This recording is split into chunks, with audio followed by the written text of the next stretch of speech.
ಇಂದು ಮತ್ತಷ್ಟು ರಂಗೇರ್ತಾ ಇದೆ ಲೋಕಸಭೆ ಚುನಾವಣೆಯ ಅಖಾಡ. ಶುಭ ಸೋಮವಾರವೇ ನಾಮಿನೇಷನ್ ಹಂಗಾಮ ನಡೀತಾ ಇದೆ.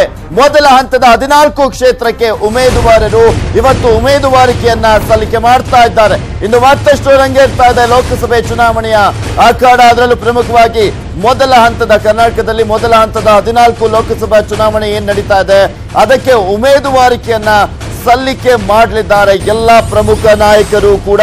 14 ಕ್ಷೇತ್ರಗಳಿಗೆ ಇಂದು ಮತ್ತಷ್ಟು ರಂಗೇರ್ತಾ ಇರುವಂತದ್ದು. ಇಲ್ಲಿ ಪ್ರಮುಖವಾಗಿ ನೋಡಿದೀವಿ ಯಾವ ರೀತಿಯಾಗಿ ಈಗ ಆಲ್ರೆಡಿ ಲೋಕಸಭೆ ಅಖಾಡ ರಂಗೇರಿದೆ ಅನ್ನೋದನ್ನ. ಮಂಡ್ಯದಲ್ಲಿ ನಿಖಿಲ್ ಕುಮಾರಸ್ವಾಮಿಯಿಂದ ನಾಮಪತ್ರವನ್ನ ಸಲ್ಲಿಕೆ ಮಾಡಲಾಗ್ತಾ ಇದೆ. ತುಮಕೂರಿನಲ್ಲಿ ನಾಮಪತ್ರವನ್ನ ಸಲ್ಲಿಸಲಿದ್ದಾರೆ ಜೆಡಿಎಸ್ನ ವರಿಷ್ಠ ಮಾಜಿ ಪ್ರಧಾನಿ ಎಚ್.ಡಿ. ದೇವೇಗೌಡ.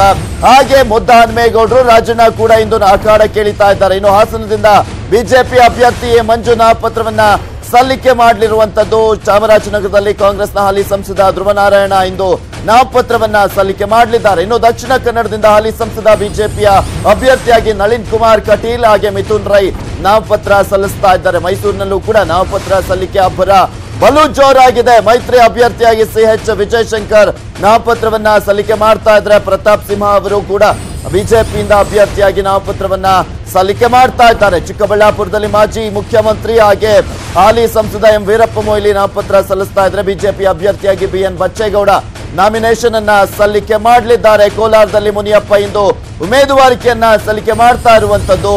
ಸೊ ಹೀಗಾಗಿನೇ ಇವತ್ತು ಕಂಪ್ಲೀಟ್ ಆಗಿ ಈ ಒಂದು ನಾಮಿನೇಷನ್ ಪ್ರಕ್ರಿಯೆನೇ ಇದೆ.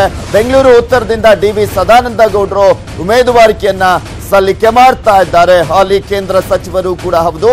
ಬೆಂಗಳೂರು ಕೇಂದ್ರದಿಂದ ಮೈತ್ರಿ ಅಭ್ಯರ್ಥಿಯಾಗಿ ರಿಜ್ವಾನ್ ಅರ್ಷದ್ ನಾಮಪತ್ರವನ್ನ ಸಲ್ಲಿಕೆ ಮಾಡಲಿದ್ದಾರೆ. ಈ 14 ಕ್ಷೇತ್ರದಲ್ಲೂ ಕೂಡ ಪ್ರಮುಖರು ಇವತ್ತು ನಾಮಪತ್ರವನ್ನ ಸಲ್ಲಿಕೆ ಮಾಡ್ತಾ ಇದ್ದಾರೆ. ಅದರಲ್ಲೂ ಪ್ರಮುಖವಾಗಿ ಮಂಡ್ಯ ಮತ್ತು ತುಮಕೂರು ಕ್ಷೇತ್ರ ಹೈ ವೋಲ್ಟೇಜ್ ಕದನ ಆಗಿರುವಂತದ್ದು. ಅವರು ಸಂಧಾನವನ್ನ ನಡೆಸೋದಕ್ಕೆ ಮುಂದಾಗಿದ್ರು. ತಡರಾತ್ರಿ ಮುದ್ದಹನುಮೇಗೌಡರಿಗೆ ಫೋನ್ ಕರೆಯನ್ನ ಮಾಡಿದ್ದಾರೆ. ಪರಮೇಶ್ವರಿಂದ ಅಂತಿಮ ಹಂತದ ಮನವೊಲಿಕೆ ಯತ್ನವನ್ನ ಕೂಡ ಮಾಡಲಾಗಿದೆ ಮುದ್ದಹನುಮೇಗೌಡರ ಹತ್ರ. ಇಲ್ಲಿ ಪ್ರಮುಖವಾಗಿ ತುಮಕೂರಿನ ಹಾಲಿ ಸಂಸದ ಮುದ್ದಹನುಮೇಗೌಡರು ರೆಬಲ್ ಆಗಿದ್ದಾರೆ. ತಡರಾತ್ರಿವರೆಗೂ ಕೂಡ ಮುದ್ದಹನುಮೇಗೌಡರಿಗೆ ಫೋನ್ ಕರೆಯನ್ನ ಮಾಡಿ ಅವರನ್ನ ಮನವೊಲಿಸುವಂತ ಯತ್ನವನ್ನ ಮಾಡಿದ್ದಾರೆ. ಉಪಮುಖ್ಯಮಂತ್ರಿಗಳಾಗಿರುವಂತ ಪರಮೇಶ್ವರ್ ಅವರು ಅಸಮಾಧಾನ ಬಿಟ್ಟು ಬಿಡಿ, ನಮ್ ಜೊತೆ ಬನ್ನಿ ಅಂತ ಇಲ್ಲಿ ಕರೆಯನ್ನ ನೀಡಿದ್ದಾರೆ. ಹಾಲಿ ಸಂಸದ ಮುದ್ದಹನುಮೇಗೌಡರಿಗೆ ಈ ಒಂದು ಮನವಿಯನ್ನ ಮಾಡಿಕೊಂಡಿದ್ದಾರೆ ಉಪಮುಖ್ಯಮಂತ್ರಿಗಳು. ನಾಮಪತ್ರ ಸಲ್ಲಿಕೆ ಮಾಡದಂತೆ ಪರಮೇಶ್ವರ್ ಅವರು ಮನವಿಯನ್ನ ಕೂಡ ಮಾಡಿದ್ದಾರೆ. ಆದ್ರೆ ಇದ್ಯಾವುದೇ ಕಾರಣಕ್ಕೂ ಕೂಡ ನಾನು ಸ್ಪರ್ಧೆಯಿಂದ ಹಿಂದೆ ಸರಿಯೋದಿಲ್ಲ. ಇದಕ್ಕೆ ಪ್ರಮುಖವಾಗಿ ನಾನು ಬಂಡಾಯವಾಗಿ ನಾಮಪತ್ರವನ್ನ ಸಲ್ಲಿಕೆ ಮಾಡಿಯೇ ಮಾಡ್ತೀನಿ ಅಂತ DCMಗೆ ಉತ್ತರವನ್ನ ಕೂಡ ಕೊಟ್ಟಿದ್ದಾರೆ. ಮುದ್ದಹನುಮೇಗೌಡರು ಖಡಕ್ ಆಗಿ ಉತ್ತರವನ್ನ ಕೊಟ್ಟಿದ್ದಾರೆ. ಇಂದು ನಾಮಪತ್ರವನ್ನ ಸಲ್ಲಿಕೆಗೆ ಸಕಲ ತಯಾರಿಯನ್ನ ಮಾಡಿಕೊಂಡಿದ್ದಾರೆ ಮುದ್ದಹನುಮೇಗೌಡರು. ರಾಜಣ್ಣ ಅವರಿಂದನೂ ಕೂಡ KN ರಾಜಣ್ಣ ಅವರಿಂದನೂ ಕೂಡ ನಾಮಪತ್ರವನ್ನ ಸಲ್ಲಿಕೆ ಮಾಡಲಾಗ್ತಾ ಇದೆ. ದೇವೇಗೌಡರ ವಿರುದ್ಧ ಇವರಿಬ್ರು ಕೂಡ ರೆಬಲ್ ಆಗಿ ಸ್ಪರ್ಧೆಯನ್ನ ಮಾಡ್ತಾ ಇದ್ದಾರೆ.